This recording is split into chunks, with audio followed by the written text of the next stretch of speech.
निराकार आत्माओं का फादर, निराकार आत्माओं के फादर से निराकारी ज्ञान का वर्षा मिलता है। क्या कई का वर्षा मिलता है? हैं? निराकारी ज्ञान का वर्षा मिलता है। और किसको मिलता है? हैं? किसको? क्यों द्वैन टाइम नंबर को क्यों नहीं? वो आत्मा नहीं है? आत्मा है। संपूर्ण पार्ट बजाने वाली आत्माएं हैं, तीनों काल में पार्ट बजाने वाली आत्माएं हैं, या अधूरी आत्मा है? अधूरा पार्ट बजाने वाली आत्मा है। संपूर्ण तीनों काल में पार्ट बजाने वाली आत्मा कितनी है? एक है। तो जो एक है उसी को सारा ज्ञान देता है। देता है कि वो स्वयं लेता है? है? वो देता है या वो लेता है? लेता है। हैं? लेता है। और दूसरे नहीं लेते? नहीं लेते। हाँ, जिसने ऑलराउंड पार्ट बजाया है वही ऑलराउंड ज्ञान देता है।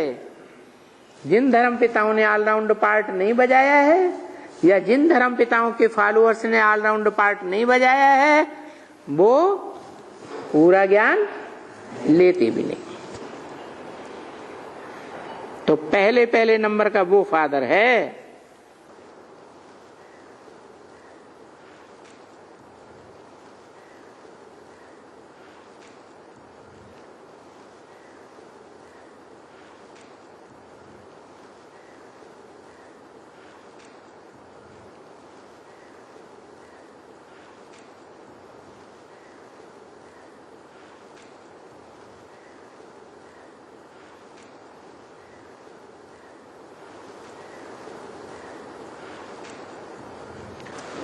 कौन पहले पहले नंबर का वो फादर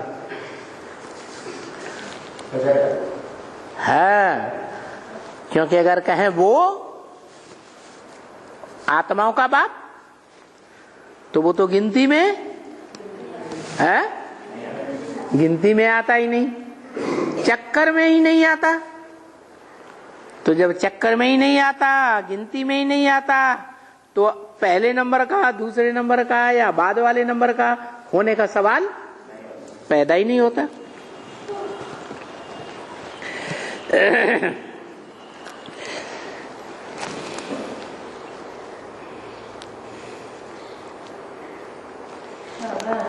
हाँ,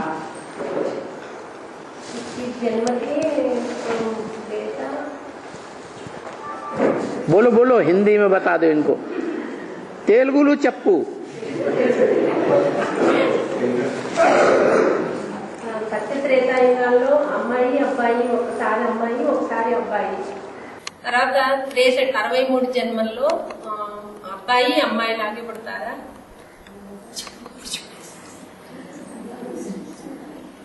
सच्चे एक बाप, एक बच्चा, एक बच्ची। दूसरे युगों में बच्चा बच्ची होते हैं। द्वापर युग में, द्वापर कलयुग में 63 जन्मों में बच्ची बच्चा एक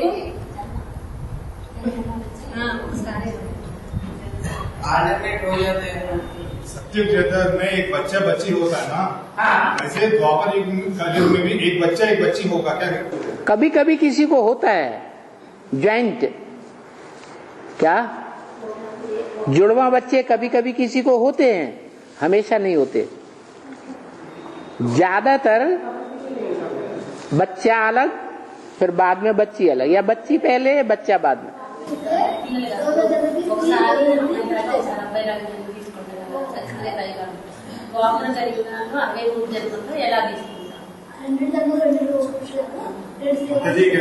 सत्य जगत में जो पुरुष जन्म होता है उसके बाद स्त्री जन्म होता है। पहले बच्चा, बच्चे में बात करो। बच्ची पहले नहीं होती, वहां पहले बच्चा फिर बच्ची पैदा होती तुरंत। नहीं, बच्चों की बात नहीं बाबा, जैसे एक आत्मा है, पहला पुरुष जन्म हुआ, उसके बाद स्त्री जन्म होता है। हाँ, ऐसे ही सत्य त्रेता रहेगा अल्टरनेटली। हाँ, द्वापर कलयुग में भी ऐसे ही स्त्री पुरुष स्त्री ऐसे होता है क्या? माधव होता है मोस्टली, लेकिन कभी कभी 2 बार स्त्री जन्म या कभी कभी 2 बार पुरुष जन्म भी हो जाता है।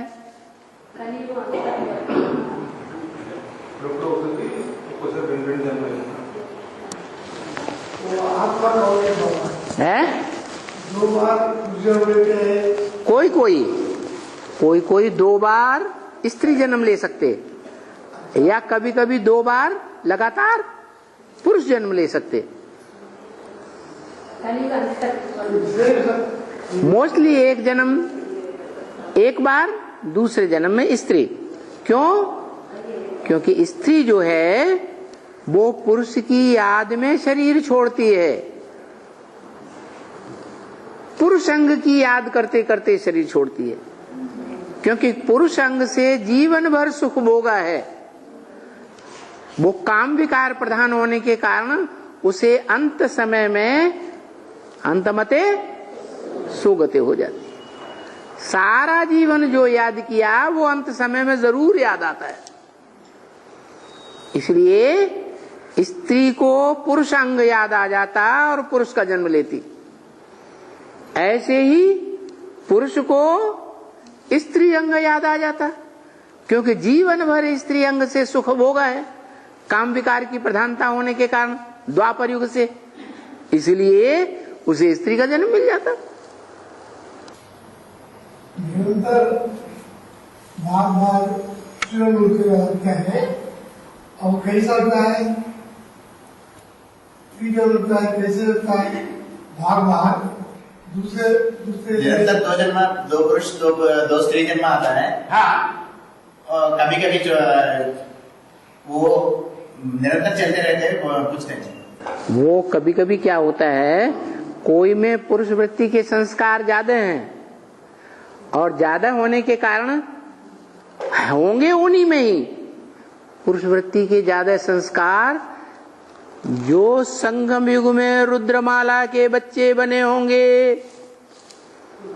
रुद्रमाला के मण के बने होंगे, तो जन्म जन्मांतर के उनके संस्कार पुरुष वृत्ति के होंगे।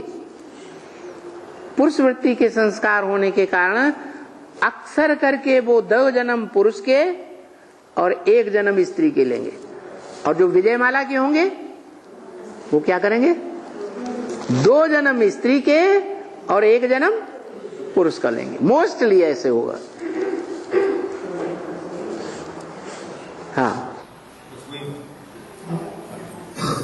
मैंने एक पुस्तक में पढ़ा है, ब्रह्मा हमेशा शंकर को स्मरण करता है। हाँ जी, शंकर को स्मरण करता है, स्मरण हाँ, हमेशा याद करता है शंकर को। शंकर ने विष्णु को याद करता है। ऐसा नहीं है, विष्णु ने ब्रह्मा को याद करता है, लिखा है। नहीं, वो तो शास्त्र लिखे हैं अलग अलग मनुष्यों ने, तो अलग अलग मनुष्यों ने अलग अलग तरह की बातें लिख दी हैं। नहीं तो मोस्टली शास्त्रों में ये आता है कि विष्णु शंकर को याद करता है और शंकर विष्णु को याद करता है। इसलिए पार्वती का भी झगड़ पड़ती है शंकर से, ऐसे क्यों है, तुम किसकी याद में बैठे रहते हो? तो बताते हैं कि मैं विष्णु की याद में रहता हूं। हाँ जी, तो बताया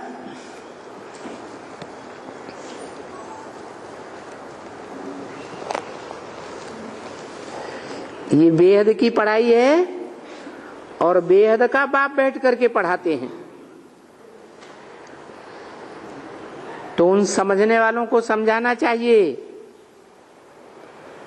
पहले नंबर में वो बात समझाना चाहिए कि ये पहले नंबर का फादर है।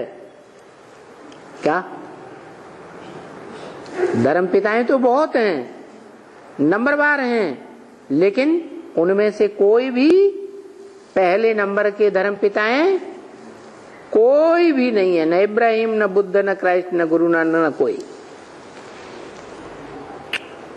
वो जो नंबर 1 फादर है वो है गीता का ज्ञान देने वाला, गीतापति भगवान। बाकी और जो धर्म पिताएं हैं वो गीता वीता को नहीं समझेंगे, उतनी गहराई को ज्ञान को पकड़ेंगे ही नहीं। ये अगर उनको बैठकर समझाने का ना आवे, ये जो यहाँ हैं वो उनको नहीं समझाना पड़ेगा, क्योंकि वो नेशन देख करके समझाना पड़ता है ना। जिस नेशन का है ओरिजिनल, उसी नेशन के धर्मपिता की बात उसे बताएंगे तो फट से पकड़ेगा। तो उनको कृष्ण क्या जाने कि ये कृष्ण क्या होता है, वो जाने और सुप्रीम बाप जाने। क्या कृष्ण की बात कौन जाने है? मनुष्य सृष्टि का बाप कृष्ण की बात जाने या तो सुप्रीम गॉड फादर जाने। क्यों? क्योंकि सुप्रीम गॉड फादर जो है वो अपने पोते को वर्षा जरूर दिलाता है, जो आज भी परंपरा चल रही है भारत में कि बाप अपना वर्षा दे या न दे, लेकिन दादे का वर्षा जरूर मिलता है, ग्रैंडफादर का वर्षा बच्चे को जरूर मिलता है। कृष्ण से तो वो क्राइस्ट को ऊंचा रखेंगे ना अपने को। क्या कहा? दूसरे धर्म वाले क्राइस्ट कृष्ण को नहीं मानेंगे, तो सबको ऊंचे में ऊंचे बाप का परिचय देना पड़ता है। पहले पहले वो परिचय दो कि वो ऊंचे ते ऊंचा बाप है, जो लिबरेटर और गाइड है। वो कौन सा ऊंचे ते ऊंचा बाप है? जो गाइड भी है और लिबरेटर माने लिबरेट करने वाला है, किसी के पंजे से छुड़ाने वाला है। कौन? मनुष्य सृष्टि का बाप। कब? जब बाप समान स्टेज धारण करे तब। कौन से बाप समान? आत्माओं के बाप के समान निराकारी, निर्विकारी, निरहंकारी स्टेज धारण करे तब वो गाइड बनता है, लिबरेटर बनता है। वो कैसे आते हैं? कैसे आते हैं? कैसे आते हैं? योग बल का अभ्यास करके आते हैं। लिबरेट किससे करते हैं? देह और देह के बंधनों से लिबरेट करते हैं, शैतान से लिबरेट करते हैं। रामलीला खेलते हैं ना, तो रावण को बड़ा देहभानी दिखाते हैं, बड़ी देह वाला। कुंभकर्ण को भी बड़ी देह वाला दिखाते हैं, और मेघनाथ को बहुत बड़ी देह दिखाते हैं। और राम को बड़ी देह वाला दिखाते हैं, बड़ा शरीर दिखाते हैं, या नॉर्मल छोटा शरीर दिखाते हैं? नॉर्मल शरीर। कहाँ की यादगार? इस समय वर्तमान में जब बाप आते हैं, शिव जिस मनुष्य तन में प्रवेश करते हैं वो है राम वाली आत्मा। उसके प्रवेश करने से उसमें देहभान जैसे होता ही नहीं, आत्माभिमानी बनता है। बनाता कौन है? बनाता कोई नहीं है, वो सिर्फ रास्ता बताता है। उस रास्ते पर वो चलता है और बनता है। क्योंकि हेवन में ये 5 एलिमेंट्स जो काम, क्रोध, लोभ, मोह होते हैं, पृथ्वी, जलवायु, अग्नि, आकाश होते हैं, वो होते ही नहीं है। काम, क्रोध, लोभ, मोह, अहंकार होंगे सत्य चेता में? नहीं होते, होते ही नहीं है। तब ही उनको हेवन कहा जाता है। इसलिए कहा जाता है कि इन 5 तत्वों के ऊपर विन जीत पाली। अगर होते हैं, अगर जीत पाने वाले होते हैं मौजूद, तो उनको हेवन नहीं कहते, उनको क्या कहते? हेल कहते। उनको कहा जाता है फिर शैतान का राज्य।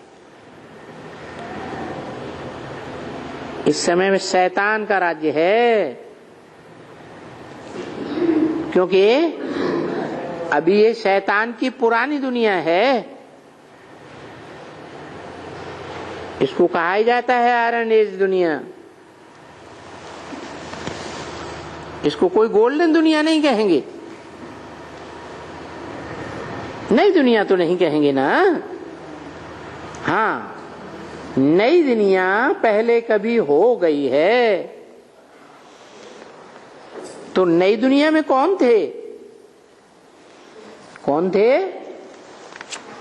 देवी और देवताएं थे। उनको कहते हैं देवी। देव माने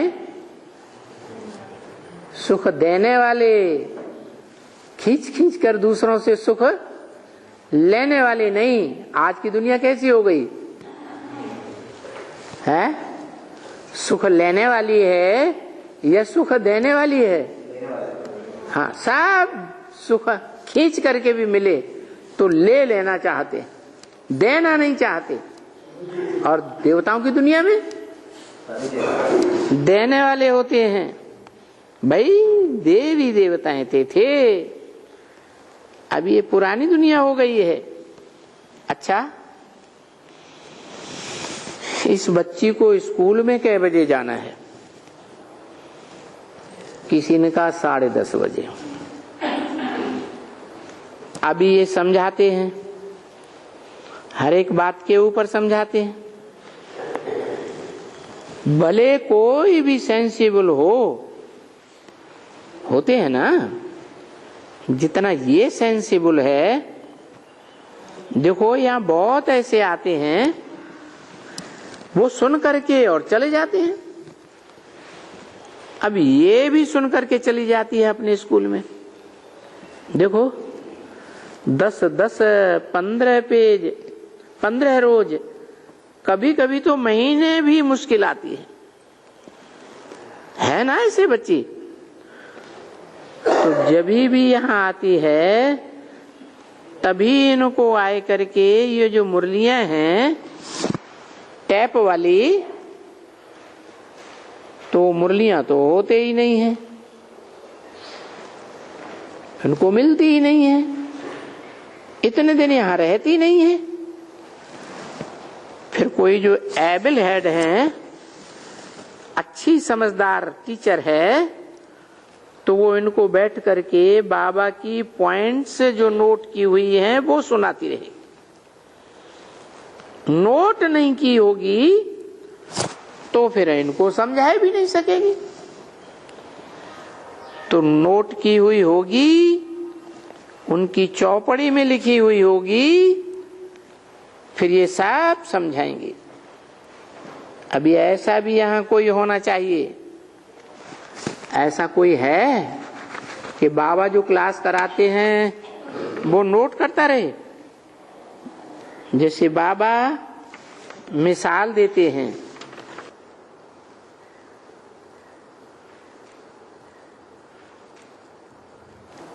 ये एक की बात नहीं है मिसाल देने की, औरों की भी बात हो सकती है। 1467 की वाणी का 8वां पेज।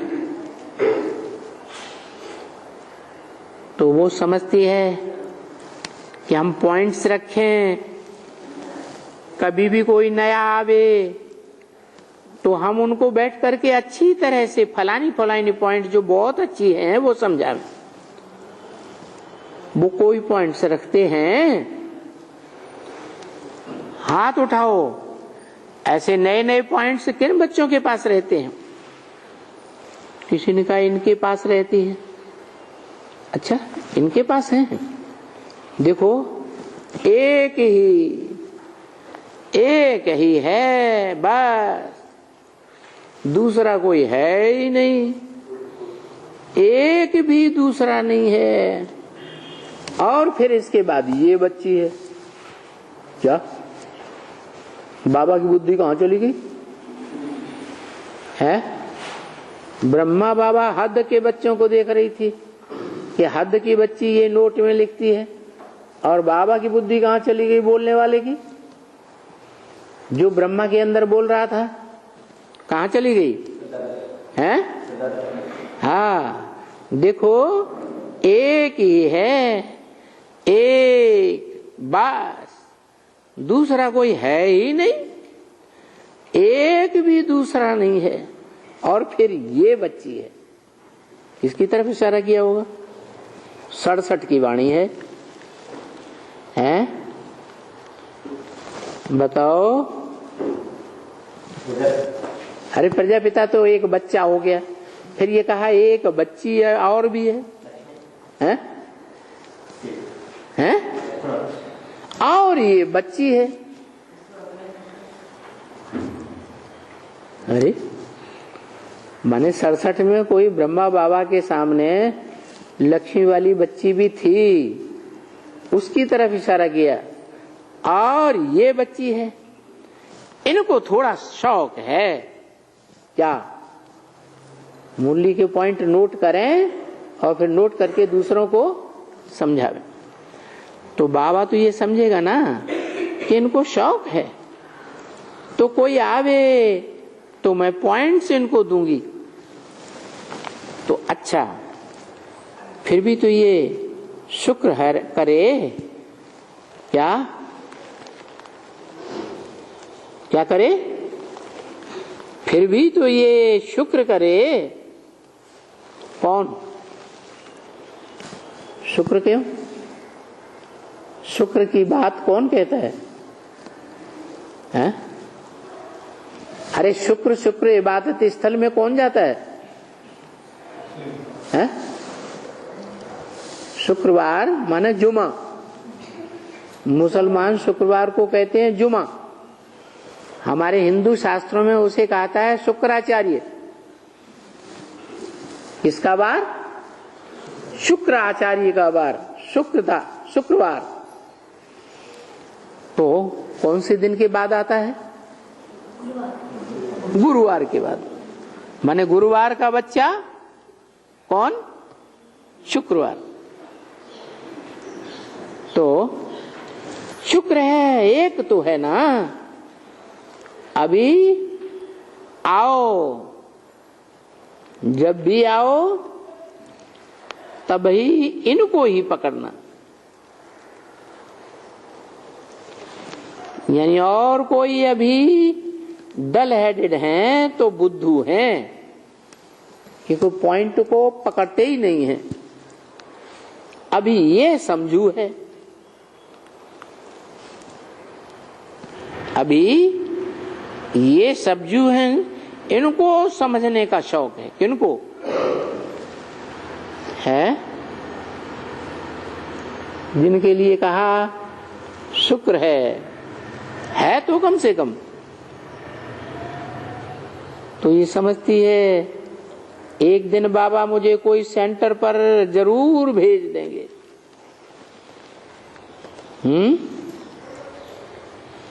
बाकी है अच्छा, जिसको सर्विस का शौक होवे उनको अच्छी अच्छी पॉइंट्स का नोट कर देना चाहिए,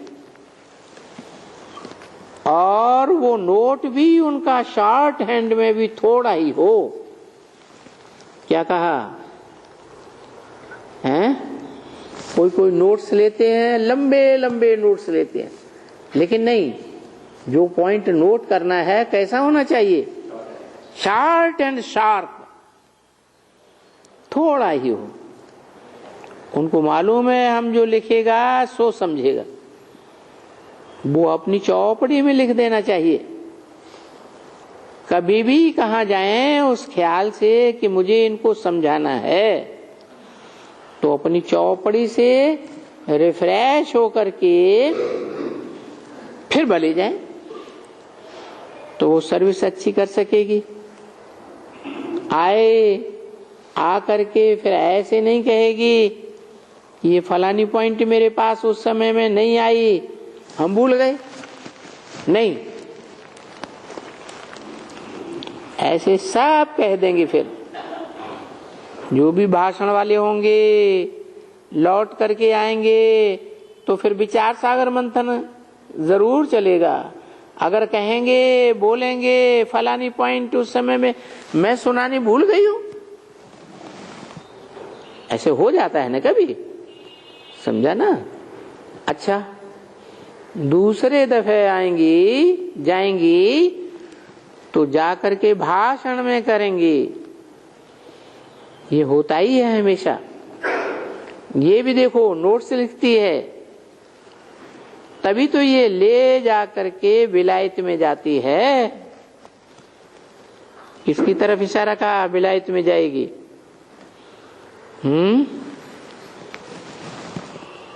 चलो विलायत में न सही कहां भी जाती है तो उनको करके फिर भाषण करती है, क्योंकि नोट्स लेने बिगर भाषण करना जरा मुश्किल होता है। ये बेचारी आती है थोड़ा थोड़ा समय, तो इस बारी जाएगी तो इनको होशियार करके भेजेंगे।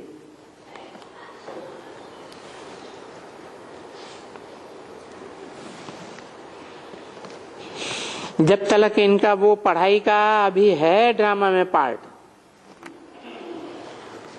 क्या 67 की वाणी है, उस समय जिस आत्मा जिस बच्ची की बात कर रहे हैं उस समय उसकी पढ़ाई भी चल रही थी एमए प्रीवियस की। तो बोला जब तक इनका वो पढ़ाई का है अभी ड्रामा में पार्ट है ना, पार्ट देखने में ऐसा आता है। नहीं तो बाबा का विचार था कि इनको होशियार करके इस काम में लगाए देवे। उस पढ़ाई में क्या रखा हुआ है,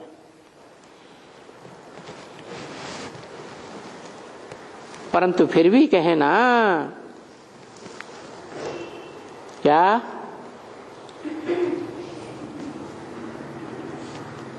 कहां भेज देने की बात बताई थी? विलायत में। तो क्योंकि इंग्लिश सीख जाए, इंग्लिश वाला अच्छी तरह से सीख जावे तो विलायत में भी भेज देवे। क्योंकि इंग्लिश बंगाल में भी इंग्लिश राज्य करके गए हैं तो अभी इंग्लिश सीख गए। मद्रास में जाओ तो भी इंग्लिश,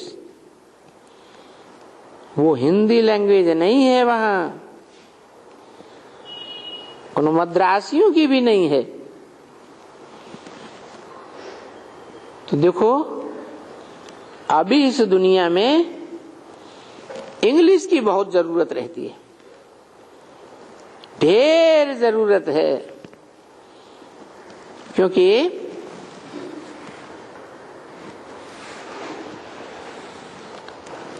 लैंग्वेज सब तो नहीं जानते हैं ना,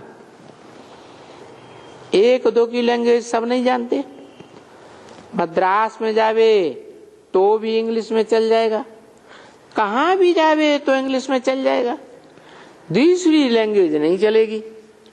क्योंकि अंग्रेज लोग यहां अंग्रेजी ही सिखा कर गए हैं, तो सबको इंग्लिश चलती है। इंग्लिश में ही तो नौकरी वगैरह करते थे ना।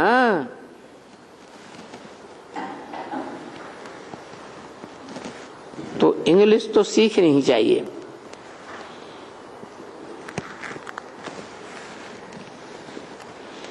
इसलिए बाबा छोड़ते हैं तो इंग्लिश, सब्जेक्ट भी इंग्लिश, बाकी अगड़म बगड़म सगड़म वो नहीं चाहिए। इसमें लैंग्वेज चाहिए इंग्लिश, तो इनके काम में लैंग्वेज आएगी, दूसरा कोई भी चीज इनके काम में नहीं। जो भी कुछ पड़ती है सिर्फ लैंग्वेज इनके हाथ में आएगी तो ऐसे होते हैं ना। बच्चे विलायत में जाते हैं, यहां आते हैं विलायत से, माँ से लैंग्वेज में, इंग्लिश लैंग्वेज में बात करते हैं। माँ जानती नहीं है और वो बच्चे इंग्लिश में बात करने लगे। ऐसे बहुत होते हैं बच्चे, वो माई जानती नहीं है इंग्लिश, वो आकर के इंग्लिश बोले और पढ़े ही है इंग्लिश। वो मुट्ठी माँ तो समझेगी ही नहीं, बड़ी तंग हो जाती है माई। फिर बोले नहीं, इसको सिंधी सिखलावेंगे। तो मैं तो समझूं और बात करूं। अच्छा चलो बच्ची, वो तो कठिन बात है, वो भी एक देह अभिमान हो गया। बाकी ये सब बातें छोड़ करके उठते बैठते बाप को याद करो। वो तो हेर पड़ जाती है बाप को याद करने की। हेर माने अभ्यास, प्रैक्टिस पक्की हो जाती है तो फिर ऐसी अवस्था बन जाएगी कि याद करे बगैर रह नहीं सकेंगे। जैसे अभी सोचते हैं, याद भूल जाती है, फिर क्या सोचेंगे? अरे ये याद भूले कैसे? ऐसी स्थिति हो जाएगी प्रैक्टिस करते करते। बाकी ये सब बातें छोड़ देनी है, बाप की याद में लग जावे, हेर पड़ जावे। अच्छा, उसी हेर में भी बाप को याद करना। नीचे पीछे गुआनी सीखी बच्चों प्रति माता पिता बाप दादा का याद करना।